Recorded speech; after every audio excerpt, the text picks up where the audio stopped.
I'm going to talk about dressing. So the rules to remember when you're dressing for winter camping are that you want layers, lots of layers, because they trap the body heat in, they keep you warm. Then you can shed them when you get too hot. It's really adaptable. Another thing to remember when dressing for winter camping is the saying that cotton kills.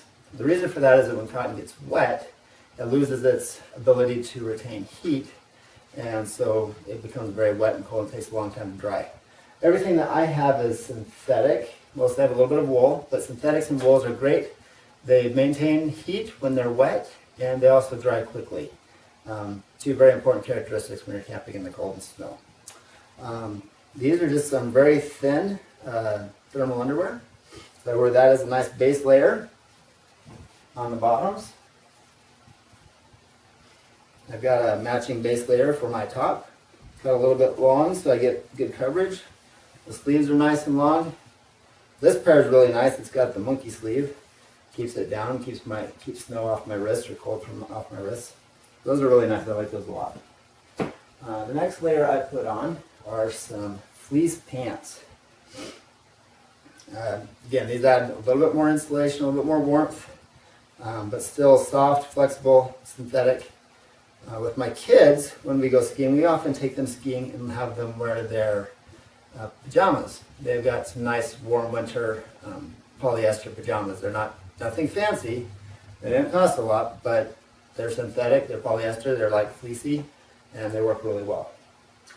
The next layer that I wear, and this is for when I'm really cold or just sitting around at camp, is a nice vest. If you look at this one, it's a little bit more insulated. This is a synthetic insulation, not down.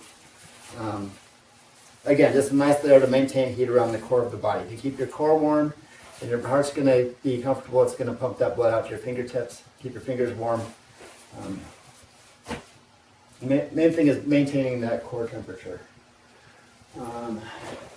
My next layer, got a nice fleece jacket. Again, you don't need anything fancy here. It's just remembering polyester, fleece layers, lots of layers. All right, that's mine. And then on the outside, so here's where you can get an insulated jacket. You can get one that's not insulated. This is a shell. So it really has no insulation in it, but it's very warm. It's a thicker material, it's heavy, it's waterproof. So this is where you want your protection from the elements. This is where you want a layer that's going to keep you dry and and shed snow. It's not going to get wet. It's got a nice hood, keep me warm, keep the heat in. I can cinch it up around my waist, keep the snow out. Yeah, just a good solid jacket to keep the snow out. Likewise on your pants, definitely want some good pants that are going to keep you dry and crawling around in the snow. When you're winter camping, you're crawling in the snow to set up your tent, you're crawling in the snow when you're cooking, you're sitting in the snow, you're always in the snow. So it's important to have something that's going to keep you dry. Another important feature of snow pants is making sure that they've got this gaiter. That's going to cinch around your snow boots, keep the snow out of your boots, keep your socks dry, keep your feet warm. All right. Socks. I've got some wool socks that I really like. Again, you can find varying degrees of wool socks. You can get synthetic socks. Don't get cotton socks. Cotton socks will, again, when your foot sweats, they're going to absorb the moisture, they're going to be cold, your feet are going to be cold. Not going to have a great time. Good wool or synthetic socks will do numbers. Also, people often tend to think that maybe if they put on multiple pairs of socks, like if you have two pairs of socks, your feet will be warmer than if you have one pair. That's not really true. What happens is that the more socks you have on, the more it constricts your foot, and it constricts the blood flow. And that blood, again, your heart pumping that blood to your fingers and to your toes, that's what's going to keep them warm. So I always just go with one pair of socks, whether I'm skiing, snowshoeing, hiking, winter camping, hunting, whatever. One pair of good socks per day.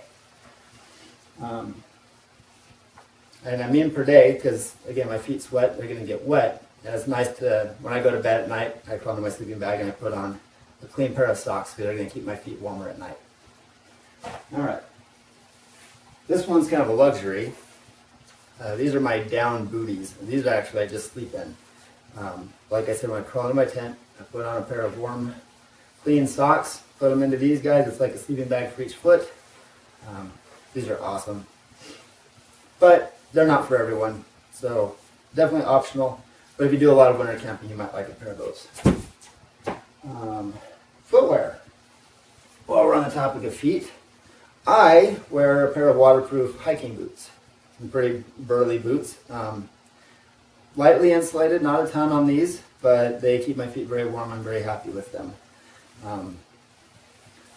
You can do likewise, or what works equally well, or maybe even better for young men with rapidly growing feet, are a good pair of snow boots that don't cost too much. I got these for about 30 bucks at Sierra Trading Post. They're really nice. They're rated to minus 25 or so. They're kind of bulky, so it's good for that gaiter in your snow pants to go down around there and keep the snow out. Again, waterproof, keep your feet warm, keep your feet dry.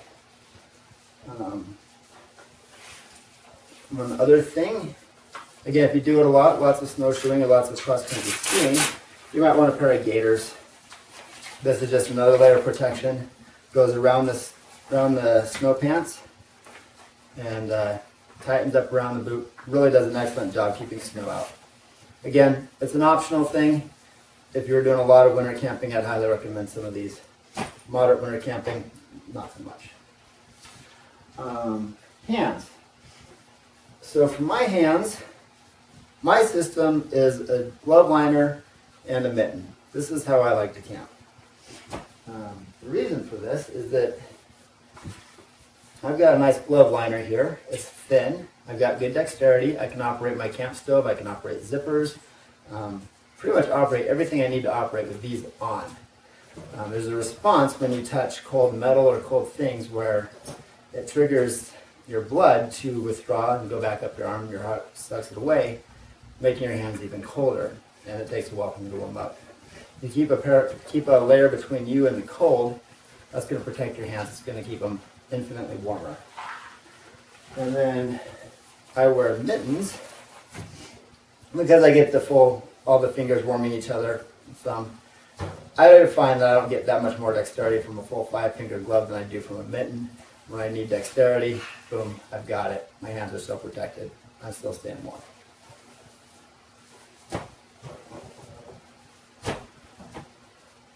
For your head, when it's really bad, I've got a balaclava. I use this, it keeps the warmth in around my neck. Just a really thin layer. Keep my face warm, keep my head warm. But most of the time, I'm pretty good with a wool hat. And I like a wool hat that covers your ears, keeps your ears warm, keeps the heat in. Stylish.